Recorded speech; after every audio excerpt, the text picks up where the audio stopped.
Welcome to the Security by Default podcast. I'm Joseph Carson, host of the show. In each episode, we make cybersecurity simple with amazing guests who share real-world experiences and insights. So let's get security by default. Hello, everyone. Welcome back to another episode of the Security by Default podcast. I'm the host of the show, Joe Carson, and it's a pleasure to be here with you all again. And I'm always excited. This is my favorite time of the week, is to get to talk to really amazing, awesome people. And I'm really excited about today. Somebody I've known for quite a few years and somebody who has such a wealth of knowledge in this industry and is an amazing person. And the whole purpose of this show is to really, security by default is about bringing security for everyone, is making sure that everyone has the possibility of getting security. It's really democratizing it. And we live in a world of chaos all the time. And it's also about bringing clarity to that chaos so they can actually have a clear picture that will actually provide you knowledge and education and lessons learned from very experienced wisdom and knowledgeable people in the industry. So welcome to the show, Fernando. Thank you. It's an honor and pleasure to have you on the show. If you want to give the audience, since your first time on the episode and podcast, your origin story. What's your background? How did you get into the industry? Did it choose you? Did you choose it? Oh my God, yeah. So background story. Weird. Starting at the beginning. I'm based out of just outside Toronto, Canada. We've been here for 25 years. I'm originally from Brazil. Long story how we moved here as adults, right? And before that, I had lived abroad, and that doesn't concern the audience as much. The thing is, I've been around technology since the Atari 2600. Right. Favorite games consoles. So we're talking. I'm in my mid 50s. This was in the early 80s. Right? We were chatting. My first computer was a Brazilian clone of a Sinclair ZX VX80, and I've been around. So I've been around technology for the longest time. As far as origin story is concerned, my background is more traditional in the sense that I did computer science and then got into the industry. But in my current role as an analyst, what I did was like I said, I did computer science. I worked on at the Brazilian startup that later became one of the first Brazilian internet service providers. So tons of experience there. Moved to Canada in working with larger vendors and smaller vendors as professional services, then sales engineering, and then eventually I was invited to come to work as an analyst. And you ask about, okay, what happened with the like origin story, in the sense that did it choose me? I don't know. I honestly don't know. The thing I will say is that somewhere along the lines, I remember taking a personality test, not the Myers-Briggs. But I'm not sure if you remember StrengthsFinder, Gallup's StrengthsFinder. Yes, right? I do remember. I remember we did like in the workplace, we did this kind of like, if you were introvert, extroverts, and you're kind of looking for your personality, where's your strengths in order to help you focus on your strengths rather than your weaknesses to become like, exactly. Enhance your skills.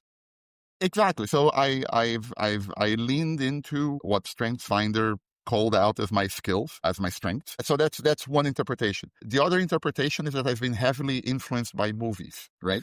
And the joke I make... Haven't we all? The joke I make here is, remember Highlander, the first one? Of course, there was only one. Yes. Do you remember what the prize was in Highlander? I can't recall. So after he vanquished all the other immortal, after he was the only one, right? The prize was this idea that you could know everything, that you could understand what people were thinking, so you could get them to talk to each other, right? I think about that often because, of course, nowhere near there, but that's what I think I like. It's the idea of understanding what's going on in the world and then explaining it to people and hearing what they are saying and passing it on to others. And the way I explain the analyst role is that you're an industry analyst, different than a cybersecurity analyst, so just to be clear, right? Yes. But the role of an industry analyst is to sit between four major groups. You have buyers of something, whatever that is. You have sellers of something, you have investors, and then you have everybody else. And everybody else can be media, can be academia, can be government, other stakeholders. And then in between all of these four people, all these four groups, you put an analyst. And the analyst, their job is much more, okay, let's observe what each one of these groups is doing and then tell the others in a way that makes sense to them, right? So, for example, we get buyers asking us, okay, what's going on with what options exist from the seller markets to do this? We have investors asking us, okay, what do buyers currently want? Because, of course, the investors want to invest in the sellers that are doing the right things, right?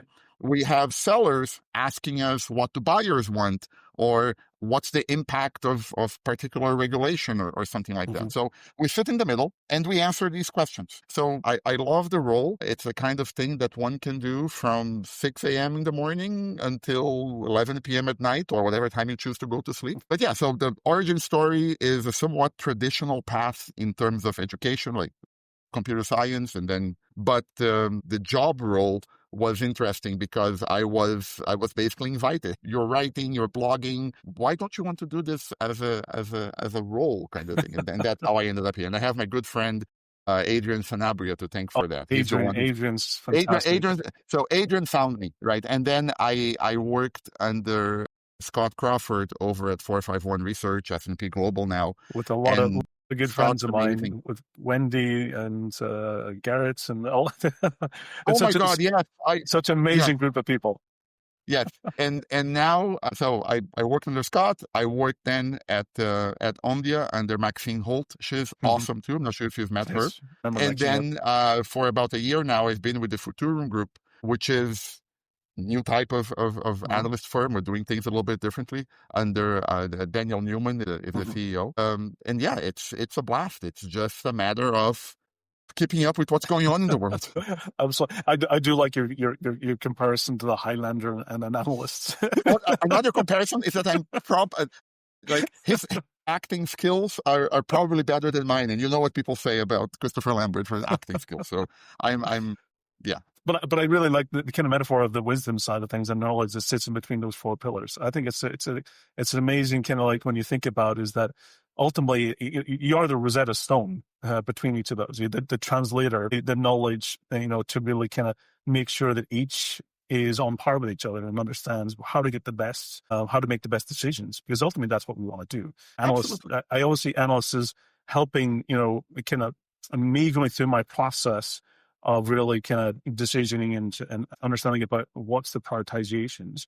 And sometimes I've got my kind of, let's say, signals and people that I communicate with, but I don't have it from a much more kind of, let's say, a larger perspective. And analysts kind of help keep me grounded in many ways in order to make sure that I'm not missing something. And I even like, go ahead. Yeah, I was going to say that you're spot on. And I think that there's a couple of areas where it works really well. I'll tell you where it doesn't work, right? And I'll be the first to say it.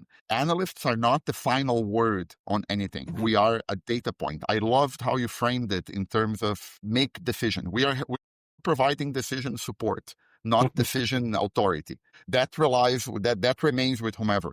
But come to us for the perspectives that you, as a decision maker, don't have time to make, or don't have time to gather information around. So as a seller, you might come to us and say, are customers really feeling this particular pain that we are seeing?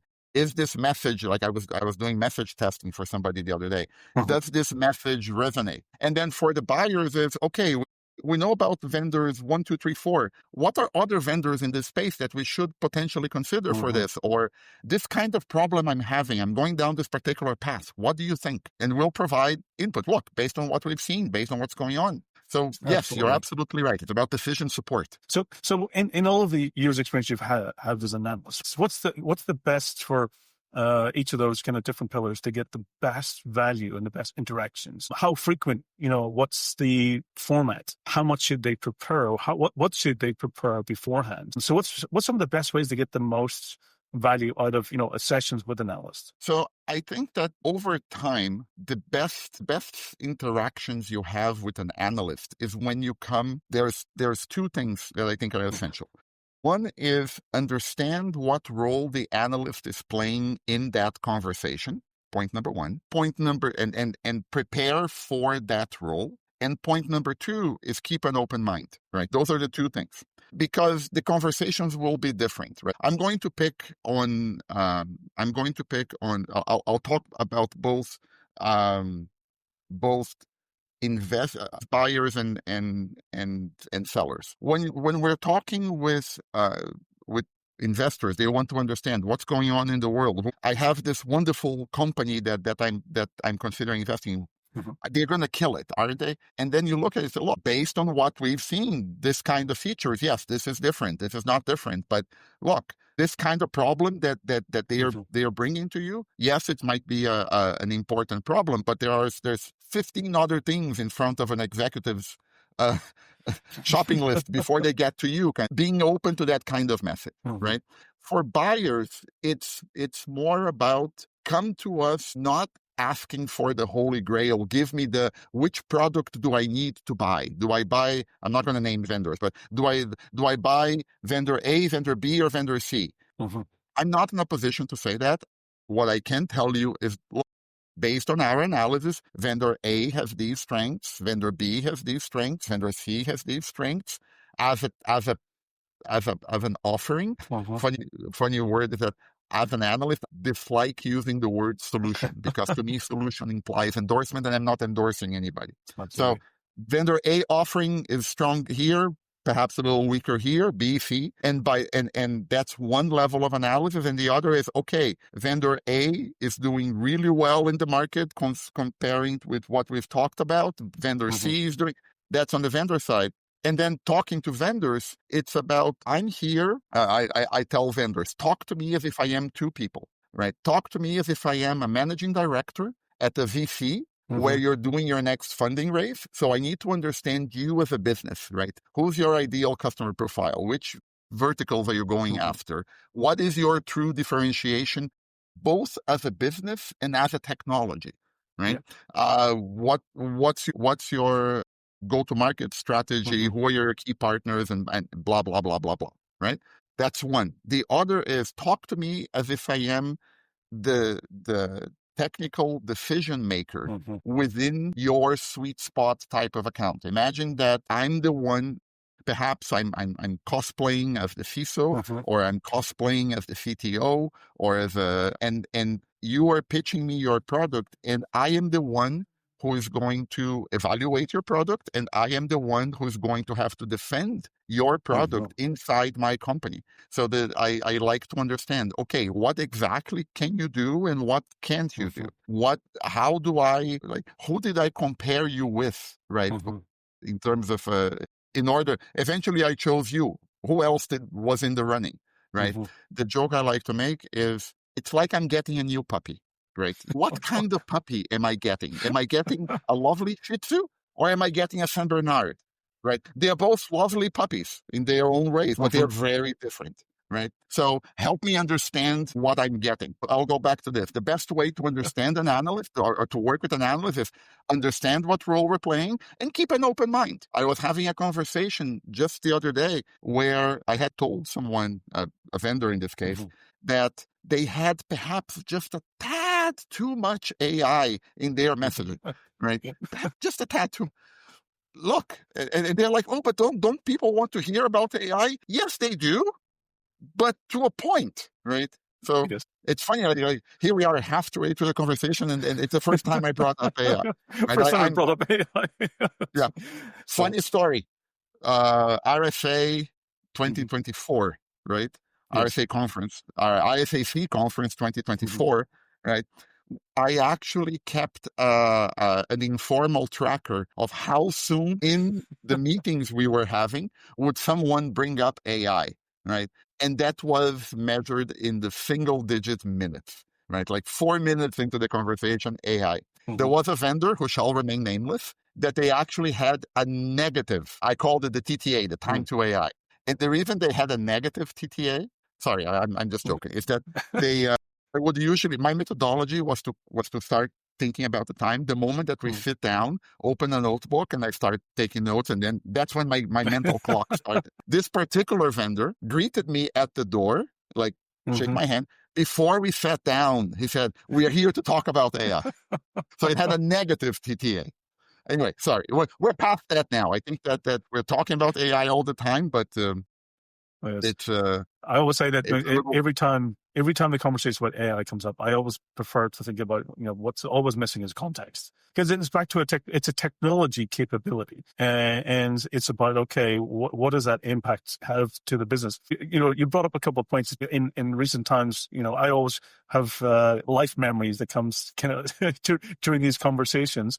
I recently did a hackathon, and one of the things you were bringing up is that during the hackathons, you practice all those things: your pitches, your defending, your mentoring, your openness.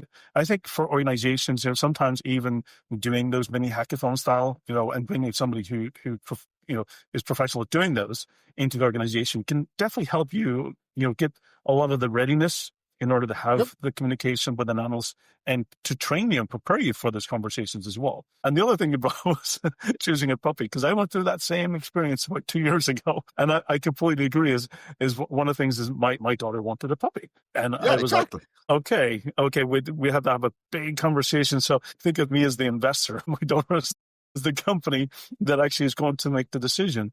So as me and the investor, I was like, okay, let's go through all the requirements. Okay, well, you have allergies, so it should be a puppy that has the least amount of allergy impact. Another thing is it should be small. If we want to travel, has to fit under the seat on a plane, easy to drive around, because we travel quite a bit. Must be minimal cost as well. We don't want something that's like, Heidi pedigree type of, must be quiet. It shouldn't bark much. And we thought we set the impossible challenge. We thought no dog existed on this planet that met all of those requirements. And that's the point, is that sometimes there might not be one exist. So you have to then prioritize what's your requirements into which ones that I want to get first. We ended up with a miniature, it fit all those requirements. And that's a lot when I think about the decision making that we do in the daily lives, it's very similar to that, what we do with software, technologies, and products. They all have some type of impact. They make you happy. they reduce, wasted time. They help you meet some type of governance compliance. So, they help you do business. They help you move faster. They help make your employers more productive. So a lot of the things beforehand, you have to think about all of those, what's those requirements, and how do you weight against each of those impacts that you have to the business. And one of the things that you're spot on. One of the things that we try to have a conversation is that people will often ask, okay, what is the best product in category X? And it's this conversation. What do you mean by best product? What do you need? Yes. Right? And so we talk about the trends that we follow and so on and so forth. There are there are 5 major trends I'm following as an analyst overall in industry, okay? And we write about those all the time. Trend number 1, of course, is AI, right? AI for security, security for AI. And we also talk about security from AI, right? Those are the 3 big ones. I personally like to make a distinction as well between what I call workload AI versus workforce AI. Workload AI is, okay, our company is implementing AI within our application XYZ. We're going to deploy models, we're going to deploy this, we're going to deploy that, and so on. So that's one thing. Workforce AI is, okay, we are unleashing AI in the hands of our employees. Perhaps they are using the co-pilots. Perhaps they are using a third-party services. Or those are 2 distinct usages of AI, and they require different controls and solutions. Anyway, that's trend number 1. Trend number 2 is the explosion of the attack surface, by which we mean that maybe 10 years ago, you could have a phenomenal career as a SOC analyst dealing with endpoint alerts, right? You know what? That's my job, and so on. Now we've asked you to do more things. We asked you to handle more instances of things. We're also asking you to handle different things. The same SOC analyst now needs to be able to deal with identity topics. They need to be able to deal with data. They need to be able to deal with application. They need to be able to deal with blah, blah, blah, blah, blah. So that's number 2. Trend number 3, which is kind of what got me onto this, is express a preference for our buyers typically express a preference for platforms over non-platforms. But people usually frame it as platform versus best of breed. And that's the wrong question, I think. It's not platform versus best of breed. It's platform versus point product, best of breed versus good enough. And if you want to be really fancy about it, you could easily add a third dimension, which is build by versus outsource, right? So but what I want to bring up here is that there are parts of your security program where you just need good enough security given your threat model. Sure, there are areas where you might need, okay, for this we need best of breed, blah, blah, blah, blah, blah. But there are areas where good enough is, quote unquote, good enough. Now, just the fourth trend is we're watching this change in how data protection type backup recovery type of vendors, they have been much, much closer to what we call cyber resilience, right? They're now doing a lot more around data security in terms of security posture and discovery and so on and so forth. So those are the four major trends we're watching. Sorry, I got on a rant as it's almost great to listen to you talking. So for me, I'm learning every second you're speaking. I'll add one more thing. There's a fifth major trend, which sounds like here in North America, people say motherhood and apple pie. It's obvious, right?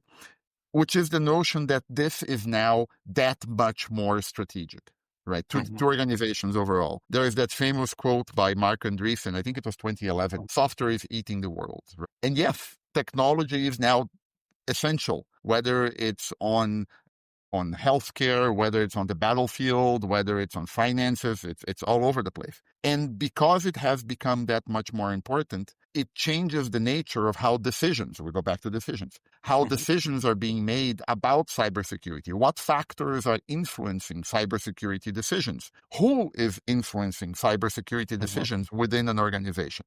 Right? What skills do you need as a cybersecurity practitioner, as a cybersecurity executive, in this more evolved world? So it's a phenomenal topic. I think that if there is, I mentioned my background is computer science. If I ever go back to school, why not? It'll be for something like economics or organizational psychology or something along those lines, because those are the areas that are affecting how security decisions get made. It's the influence. It's how you come to the conclusions. It's how the mind works. There's lots of great books that I've read over the recent times. Is The Battle for Your Brain was a great one into understanding the brain, and then there's also the one from Michio. I'm trying to remember that as well. But it's kind of how your mind comes to decisions and the influence and the impacts that you have, and then the prioritization of things. And I always find that, it's fascinating, when I always sit and watch how decisions are made and what was the major influences as well. And I'm always kind of trying to understand. And I completely agree is that anytime you go to, you have to think of it as you're not just getting technology, because today, as you mentioned, IT used to be a supporting part of a business, let's say its own silo. It was always separate. Decisions could be made without actually impacting the rest of the business. Today, the business is dependent on technology. You can't do it today without actually having a technology at, the kind of the core part of it. So now it's becoming a kind of across the entire business stack. So you now have to think of technology and security very differently. What is your operational resiliency, or what's your operational, desire, how you want things to be in the perfect world, and then looking at all the things that needs to support that. And security, you shouldn't be looking at it from a cost center anymore. It should be as how does it make it go? Just like you're looking at AI, how does it make it go faster? I always compare AI to being like the mushroom in Super Mario Kart. It makes you go faster, but without the right training, without the right resources, without the right technology to kind of sit on it, you then, if you're driving like me in Mario Kart, when I get that mushroom, I'm all over the place. Exactly. So it's about making sure that all of the components that need to be working together are possible. So it means that, yes, training is important. It means that context, measurement, what's the interoperability between all the things that you have? Where do you want to be in 2-5 years' time? You have to factor all those in. So now a lot of decisions are not just left with one person, but it has to now be inclusive across many parts of the business. Absolutely, and I'll add one more. Like I love economics. I love behavior economics. One of the things that not a week goes by where I don't quote Upton Sinclair. He had a quote that said, it's difficult to get a man, so sorry for the sexism, but it's difficult to get a man to understand something when his salary depends on him not understanding it. Understanding incentives within organizations is absolutely critical. So, for example, I wholeheartedly support the idea of fixing security in development. Yes, of course, we're going to test at runtime, given. We need to fix security in development. How do we fix security in development? Well, let's shift security left. I completely agree with the message, but I think that we're aiming that message at the wrong people. It's not that developers don't care. They deeply care about the quality. And yes, the security, they want to do good work. But look, security fixes represent X% of my budget for this sprint, right? So it's not about telling developers, please be more secure. It's about telling development management, please make time and give your developers the right knowledge and tools so that they can make your code more secure. And perhaps it's not development managers. Perhaps it's perhaps it's the executive, the CTOs. Yes. Look, security is part of you own security for your product, right? And security incidents are part of your product, right? Perhaps it goes there. And perhaps it goes even further up. Perhaps it goes to the CEO and the board of the company saying, look, our organizational success depends on us being secure. And then the board and the CEO approve that kind of message that flows down. We may think get developers to write more secure code, but that's not it, right? There's a whole chain of events that need to happen and incentives that need to align before that. There has to be the motivation. There has to be the motivation. I remember doing pen tests years ago, Parstation. It was a very big realization for me because when me and the CISO, we went the FUD, the scare tactics approach, and the CFO said, you have to show me how you're making the employees' lives better and how you actually do returning an investment. And that was like, it was always, we were measuring things always wrong. We were measuring the operations efficiency of technology, but not actually the business outcome of how it's impact. And you kind of brought up, with the whole shift left approach. You're absolutely right. It makes me think about one of the areas, just the shift left. So one of the areas is that, if you're even in the insurance industry, that if you make a decision to go down, let's say you're in a ship and you can take a longer route to get to the destination, but it's safer. Or you can go through the storm, but that storm might impact, the result of getting to your destination. You're ultimately going to be, your insurance premium is going to be way much lower to take the safer path. And I think we really need to start thinking about is that we have to show about the ROI of making secure code and secure solutions versus making unsecure, the maintenance overhead, the cost of fixing afterwards. And that by highlighting those and bringing those to the surface will definitely mean that developers will, if they're measured against it, it's going to change the path. Because ultimately, that's one thing is the incentives that becomes real. And absolutely. I think that we are observing over time an evolution of the cybersecurity industry and professions and so on.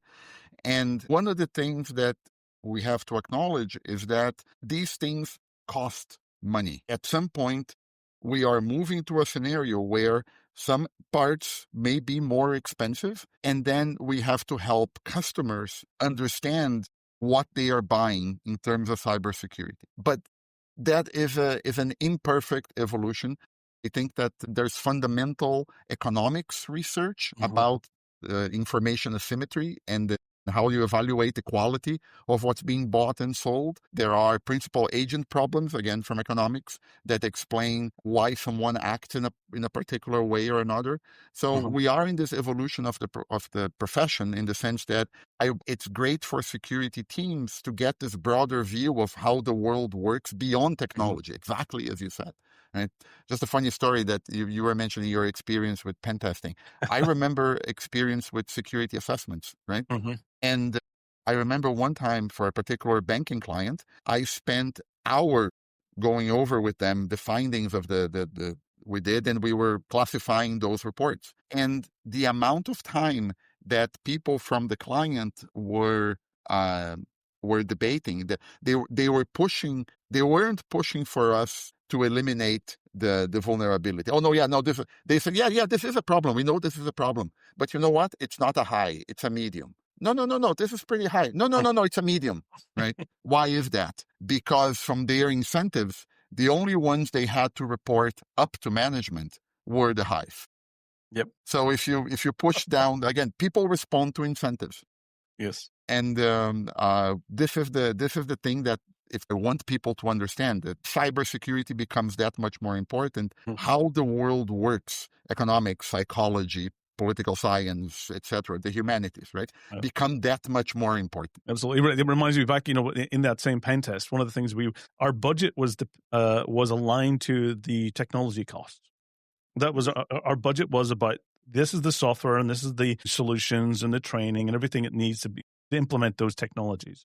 So that's how we were viewing it, was a technology cost. And the CFO taught us a valuable lesson is that we shouldn't be looking at it from a technology cost. We should be looking at our investments from how much we're reducing the risk to the business. And that's how should we be measuring it. And he said, for high risk parts of the business are willing to spend up to 30% of the business revenue to protect it. And it was interesting because then we realized when we actually were given the proper, qualitative measurements, we went back and we reassessed our budget requests, and we actually able to request more because we looked at it from actually offsetting the risk to the business versus the cost of technology. And it was a massive difference. If you look at it from how much you're protecting and reducing risk to the business revenue and the impact of that service that the business is providing, you can sometimes actually find that you're actually able to do and get a lot more than just looking at it from a cost perspective. And it does change a lot of the kind of, the way that you actually communicate with the business as well. You have to look at how you're helping that employee do their job better and align your metrics to those types of activities. 100%. And since we're on the subject of budgets, I'm going to make a plug for a friend. So Ross Young just wrote an interesting book. I just started. Cybersecurity's Dirty Secret: Why Most Security Budgets Goes to Waste. Right. So I'm really curious about it because he has a good background as a CISO, and how do we help navigate that budgeting conversation is essential. Right. So I just got started. Oh, I'm going to add that to my list as well, and I'm going to add it to the show notes as well. So, because for me, I think I always loved talking to Rick Ferguson. We had a discussion years ago on this topic. Yes. Yeah, we had the whole big discussion of technical debt. Is that we have a huge amount of technical debt software that we acquire, and we just never have the resources and time because we get sometimes the balance wrong. We don't think about how it's going to be implemented, how it's going to be maintained, who needs to operate it, all those things that need to make it an integral part of the business. Sometimes we look at just the license, but we don't look at how we make it operational, and that's the total cost, and that's what costs the technical debt, and we need to find a way to reduce waste. Yep. And we need to find a way to have more nuanced conversations about where is cybersecurity spending actually going, right? Is the cost of fixing a particular vulnerability, does it sit with the product or does it sit with the security team? So does it roll up the CTO? Does it roll up the CISO? Right? Those are interesting conversations to be had for sure. Absolutely. So what's the frequency? What do you recommend for people how often should they be talking with analysts? Is it like a monthly basis or is it like, a couple times a year? What's the best kind of frequency in order to for vendors? So I'll say that for vendors, I think that when they brief analysts, they should be, so first of all, let me be clear. I wish I had time to take every briefing that comes to me, right? And I'm sure other analysts are the same. Right?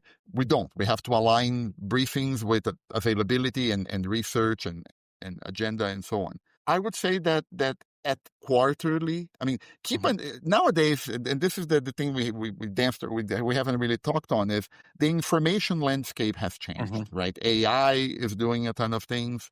The information availability that we have now from mailing lists, podcasts, books, whatever, right? And so I'd say that so for vendors, keep analysts informed, whether it's a mailing list, whether that is, hey, we want to have a regular briefing with you, which again, we may or may not be able to accommodate. For vendors, I would say at least quarterly, right? No more than quarterly, somewhere between quarterly and 6 months, right?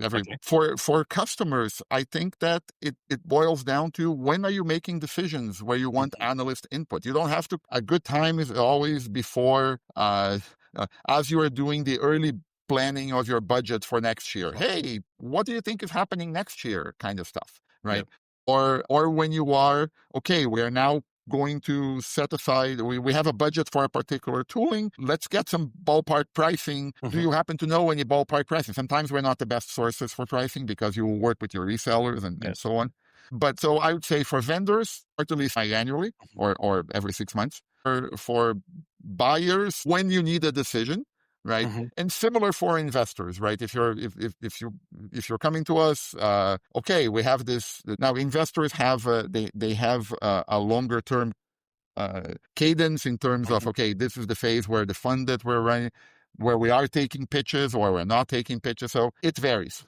But so I'm sorry, it's the old consultant in me. The answer is it depends. But it gives a good ballpark and a way to at least kind of analyze how much or how often or when you're coming up to decisions. It's a good kind of indicator. So at least it gives the audience and those who need to make those kind of analysis kind of really informed. So what's some of the ways that you stay up to date? How do you because you need to analyze, you need to be, you're probably getting a lot of information from vendors, a lot of information for the buyers, investors. All the time. So every analyst is different. And I encourage people to be, in a sense, think like analysts. You need to curate. The problem nowadays is not finding information. It's curating information. What information is relevant, right? I probably have over 100 mailing lists that come into my inboxes on a regular basis. Podcasts I like to listen to, yours, of course, and others when I'm driving and so on. I like knowledge management as a topic itself. So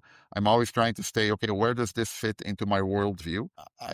And conversations at events. Like I love talking to people at events. You go to an event not just to listen to lectures or not just to walk the show floor, but to talk to people. And then this works at different stages of your career. If you're early on, you're exchanging information with people who may be early in their careers as well. As you get more senior in your career, you're always exchanging information. So the way that we keep up to date is this ongoing deluge of information. I love short explainer videos or on YouTube, for example. They're great. Hey, let me take a look at this and see what's going on here, right? This is a topic that I haven't covered before. Let me take a look, right? The conversations with buyers and sellers, like the questions that I get asked from buyers are themselves interesting, right? Because these are the kinds of things. It's interesting that everyone is asking me about performance characteristics of vendor X. Okay, let me go poke vendor X about performance characteristics. Right? Stuff like that. So and it feeds back to each other. It doesn't end, right? This is the thing I can do from 6 a.m. till 11 p.m. if not more. And but yeah, it's you have good conversations. You stay in touch with people. That's fantastic. How do you keep the balance? How do you keep any things that you do in the? And it's a balance. Like in my role, in my specific role, I am not as involved in the operational aspects of breaches. So for me, tracking IOCs is not as relevant. So I don't need to worry about CVE, XY, Z, whatever, right? On the flip side, I am interested in hearing what's going on with FIFA or with ANIFA or okay, because these things, again, goes back to how this is all strategic, how these things are influencing the strategic buying behaviors that are going to happen. So it's a balance of ingestion, curation, tied to your interests, right? Fantastic. That's the best way to describe it. So if the audience does have any follow-up questions, what's the best way for them to contact you or stay in touch or to reach out? And anyone who's on, the audience is interested in, in getting involved in getting an analyst meeting. So I'd say I'm pretty available on LinkedIn. I try to be responsive there. I apologize in advance. Sometimes like analysts travel a lot. So during travel season, which we're on right now, it's a little bit of a mess, but LinkedIn is probably the most relevant one. I'm also on Blue Sky. I'm also on Mastodon. One of the places I found I'm really enjoying right now, of all places, is Reddit, right? Reddit has become a big this past couple of years now. And it's great because I can follow the network security, cybersecurity subreddits. I can also follow, like I mentioned, I'm big on knowledge management. I use Obsidian as my knowledge management system. Yeah, so I follow the Obsidian side of things. There's some local subreddits for the Toronto area. Oh, it's awesome. But I'm doing the same in 3D printing as well on Reddit. So I get all of the kind of solutions and ideas, which is great. It's been fantastic. I always enjoy speaking with you, and it's been fantastic having you on the show. And it's definitely, and we have to get at some point in time, you have to give me a few more tips and lessons in Portuguese. It's an area that I need to improve. Oh, I know. Yeah. My suggestion is for you specifically, find opportunities to travel to Brazil To often. Brazil. And while you're being immersed in Portuguese, you can get some awesome food in São Paulo. Fantastic. I lived in São Paulo for many years. I loved it. I Mhm. got the pizza in São Paulo. Oh my God. Yes. I haven't had pizza yet, but I've had lots of. Yeah. I'm from the south of Brazil where we started with the whole gaúcho thing and whatnot. Yeah, I love barbecue. But Fantastic. when you go to São Paulo next, pizza and sushi. Ooh. Trust me. Okay, two of my favorite things. So, Fernando, it's been fantastic having you on. Many thanks for taking the opportunity and sharing your Absolutely. story and origin with the guests on the show. So, for everyone, this is the Security by Default podcast, bringing you knowledge, insights, lessons, and hopefully making your world better and the world a safer place. So, for everyone, every 2 weeks, new episodes. Stay tuned, subscribe, share with your friends, and hopefully I'll see you on a future episode. So, thank you and take care, everyone. Well, that's a wrap for this episode of the Security by Default podcast. I'm Joseph Carson, and again, many thanks for listening. If you enjoyed the episode, please subscribe and share, and please stay safe. And until the next time, we'll see you soon.